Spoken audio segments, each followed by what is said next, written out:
வணக்கம். கிண்டி சுவாமிநாதன்.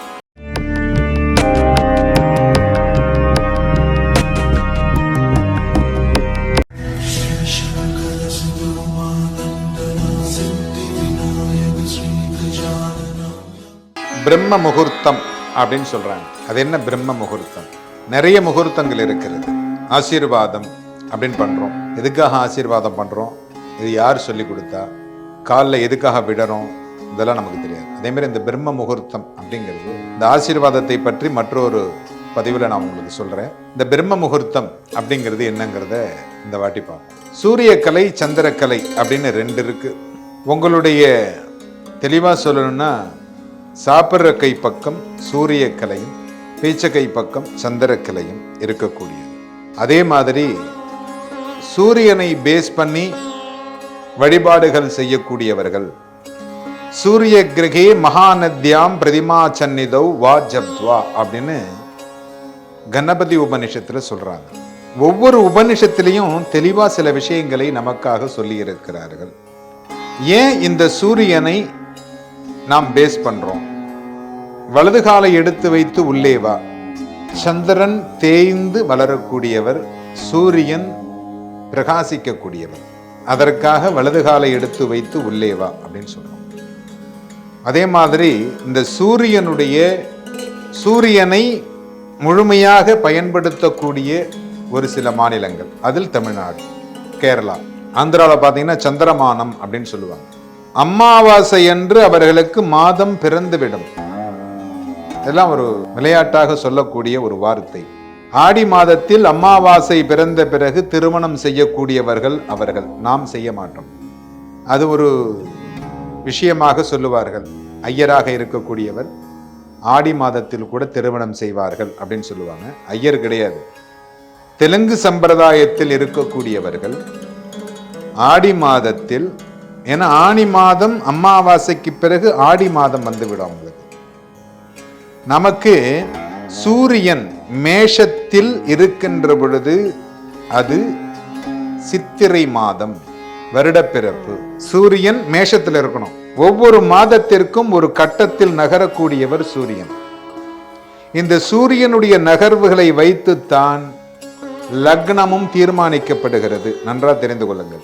இன்றைக்கு பங்குனி மாதம், இப்பொழுது நடந்து கொண்டிருக்கக்கூடியது பங்குனி மாதம். காலையிலே சூரிய உதயம் ஆரம்பிக்கின்ற பொழுது மீனத்திலிருந்து லக்னம் தொடங்கும். எடுத்த உடனே வரக்கூடிய லக்னம் மீன லக்னம்.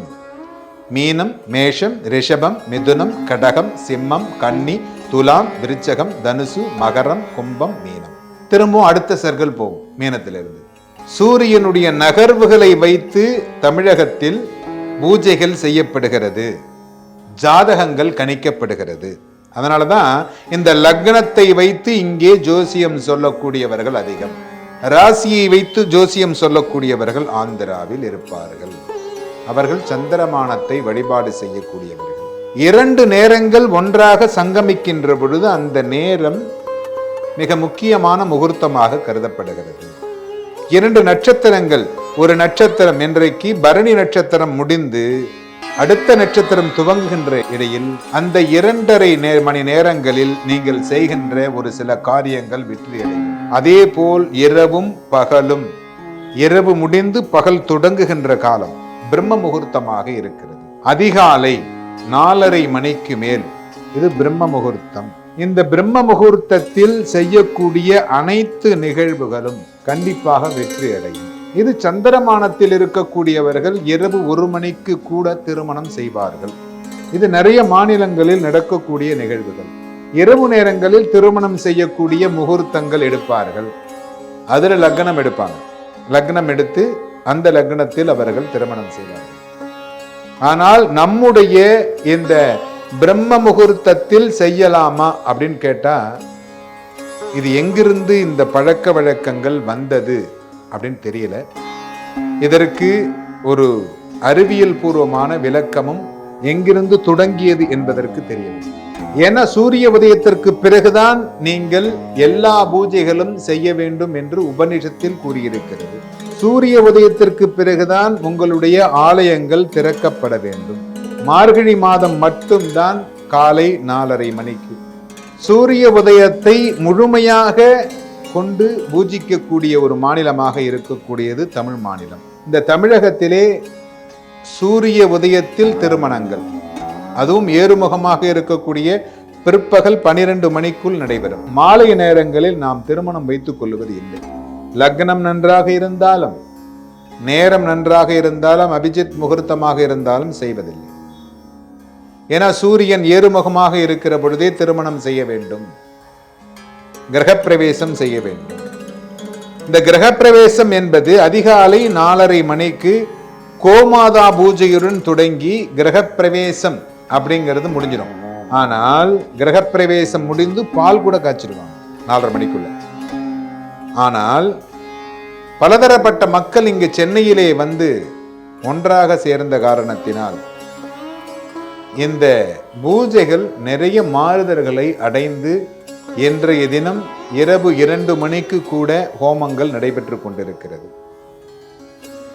ஆனால் கிரகப்பிரவேசத்தன்று கண்டிப்பாக அதிகாலை 4 மணிக்கு கிரகப்பிரவேசம் என்பது, ஒரு கிரகம்ங்கிறது வீடு, பிரவேசம்ங்கிறது உள்ளே போறது. நீங்க உள்ளார போய் சுவாமியை வச்சு உங்களுடைய குலதெய்வத்தை வழிபாடு செய்து அதன் பிறகு 6 மணிக்கு மேல் முகூர்த்தம் பார்த்து ஹோமங்கள் செய்து கொள்வதுதான் சால சிறந்தது.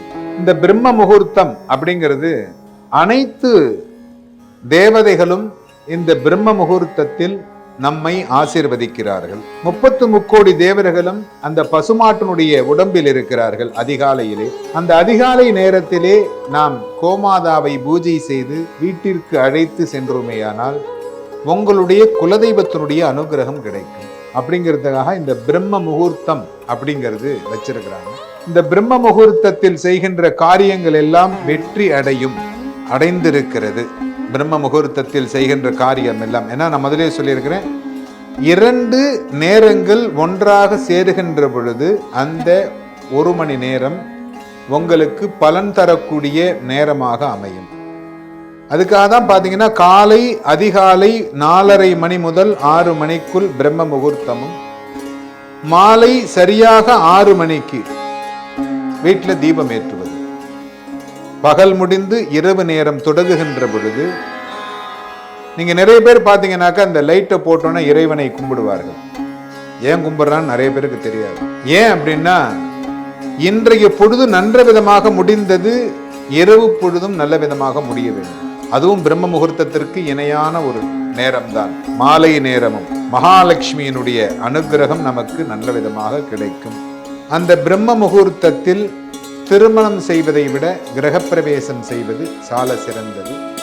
இந்த பிரம்ம முகூர்த்தத்தில் வரக்கூடிய வாஸ்து, அது பார்த்தீங்கன்னா சந்திரமானத்தில் தான் சொல்லுவாங்க. சூரியமானத்தில் அந்த வாஸ்து பிரம்ம முகூர்த்தத்தில் கிடையாது. எல்லா வாஸ்துமே பார்த்தீங்கன்னா சூரிய உதயத்துக்கு அப்புறம் தான் வரும். ஆந்திராவில் பார்த்தீங்கன்னாக்க சந்திரமானத்தில் வாஸ்து புருஷன் நித்திரை விடுவது. அந்த மாதிரி நேரங்களில் நீங்கள் அந்த வாஸ்து புருஷனை வழிபாடு செய்தீர்களே ஆனால் வீடு அமையாதவர்கள் உடனடியாக வீடு அமையும். அந்த வாஸ்து அன்று அதிகாலை 5 மணிக்கு இந்த பிரம்ம முகூர்த்தத்தில் வாஸ்துவை வழிபாடு செய்தாலும் உங்களுக்கு பலன் கிடைக்கும். வாஸ்து வழிபாடு செய்வது போல் உங்களுடைய அதிகாலையில் உங்களுடைய குலதெய்வத்தை வழிபாடு செய்தாலும் 48 நாட்கள் பிரம்ம முகூர்த்தத்தில் உங்களுடைய குலதெய்வத்தை வழிபாடு செய்தீர்களே ஆனால் திருமண தடை நீங்கும், கர்ம வினைகள் குறையும். அதனால இந்த பிரம்ம முகூர்த்தம்ங்கிறது மிக சிறப்பான ஒன்று. அதை பயன்படுத்தி எல்லோரும் இன்புற்றிருக்க இறைவனை பிரார்த்திக்கும்.